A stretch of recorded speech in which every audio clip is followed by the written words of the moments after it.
Hey YouTube, Untamed here. So today I'm pretty excited to showcase to you guys my new to me 2021 Ducati Panigale V4. In today's video, I'll just kind of go over the wave tops of this incredible motorcycle here, talk through why I chose it over the competition, and I'll wrap up with why I decided to get back into riding. So if you have been following my channel for a length of time, you may recall that my original name of this channel hasn't always been Untamed Motors. It started out as Street Bike Champ. I know it's kind of corny. I made it when I was a teenager, for the record, but when I made it back then, I was hugely into riding street bikes all throughout my later teenage years and into my early 20s. So in today's video, we'll walk through it all and I'll explain that to you, so stick with me. Ladies and gentlemen, this definitely does feel like I'm going back to my roots. I was a huge fan of street bikes all throughout my later teenage years and into my 20s. This was literally everything to me. I absolutely loved riding, loved just buying different bikes, trying out different bikes, similar to how I am with vehicles nowadays, but with motorcycles. That's how I was. And all throughout college, I would always have a different bike every couple months, just loved it, and I was obsessed with them. This one here is my first Ducati that I've ever owned. And I gotta tell you, it is unlike anything I have ever ridden before. My last bike that I owned was a 2007 Yamaha R1. I owned that when we were stationed out in Italy for a few years. And even that bike, by comparison, feels extremely muted compared to this. This is just on a whole different level, right? So you got the 4-cylinder, the V4 here. This has 210 horsepower and 90 foot-pounds of torque. When I say that out loud, for car guys, like, okay, that's cool, whatever. That is a tremendous amount of power for a motorcycle that weighs 350 pounds. This thing is super light. A lot of people describe it as like a ballerina. You know, the more you give to it, the more it wants to go, the more it wants to just rip.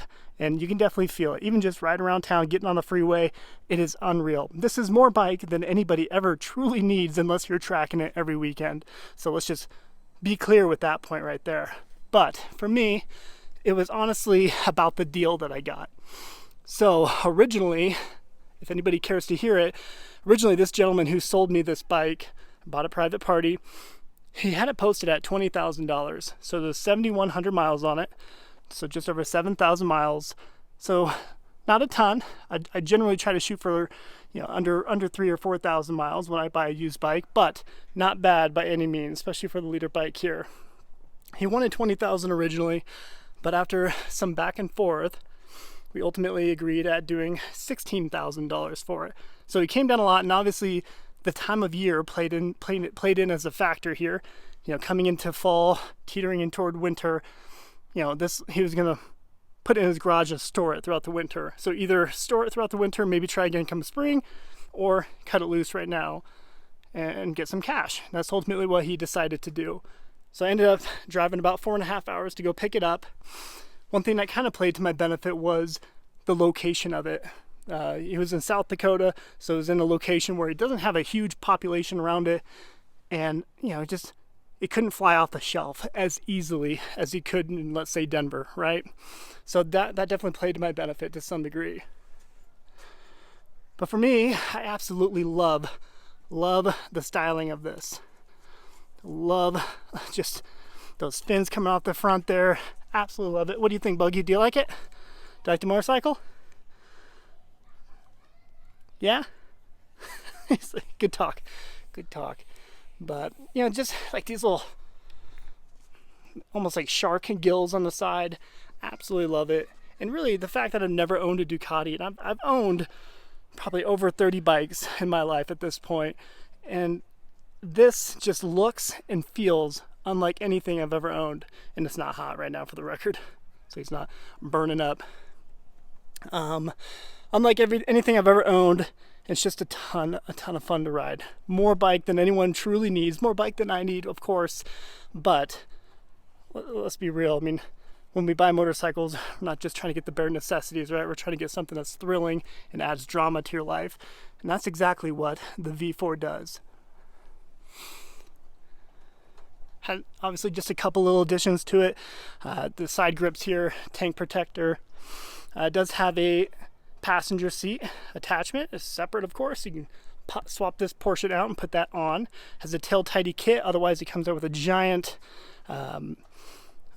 like plastic piece here that you'd put your license plate on. So that's pretty nice, and an integrated blinker system there.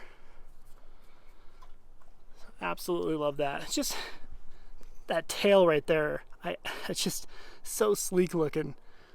Stock exhaust, which sounds great. I'll fire it up here in a second just so you can hear it.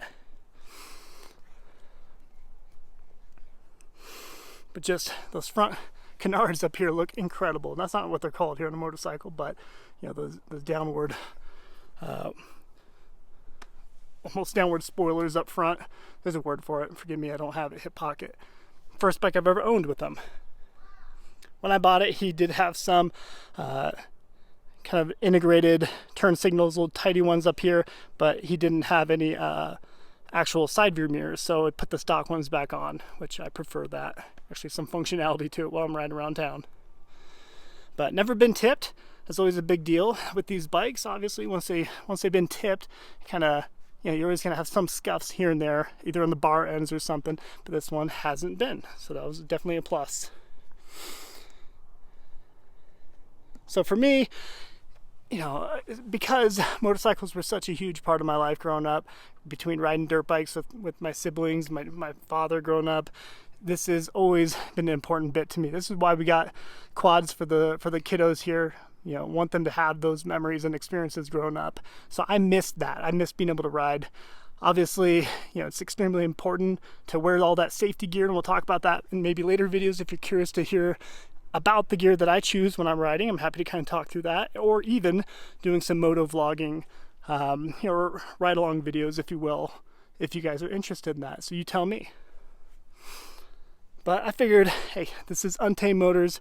It doesn't need to be just about trucks and SUVs and cars. Let's sprinkle in some motorcycles too while we're at it. If you guys are interested in seeing it, you just let me know. Yeah, let's start it up real quick. Enough blabbing.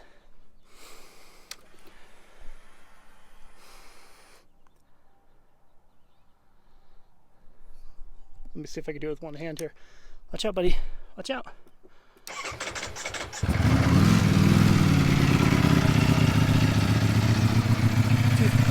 What's he doing?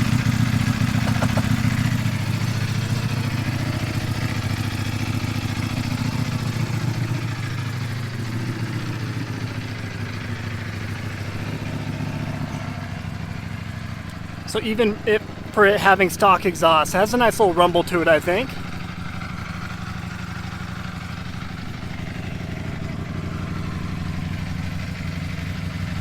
Super Corsa SP tires.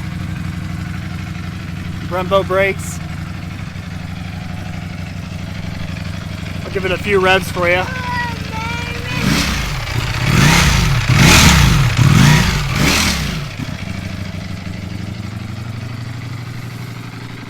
But yeah, no, I have certainly gotten used to riding Japanese bikes throughout my entire life. Like I said, this is my first Ducati after owning a few dozen at this point. And it just feels like a totally different beast. Like I said, I've loved my Yamahas, I've loved my Gixxers before, but I figured I'd try something new. You know, if I'm gonna get a bike and try to get back into riding, let's get something that has a tremendous reputation and people have only positive things to say about it, really. What, bud? What? What do you want to do? Do you want me to turn it on again? Okay, all right. It's in the blood there, I suppose. He asks and he shall receive. Is that cool? Is that cool? Is that fun? Is that so cool? You want to sit on it? You can sit on it. Let's sit on it. Alright, watch your feet. What you think, dude? You got a booger.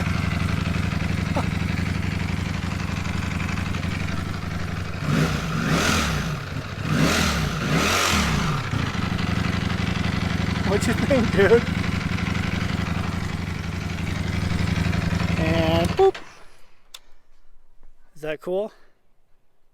Is that cool? Is it cool? What do you think, man? That's a good look on you.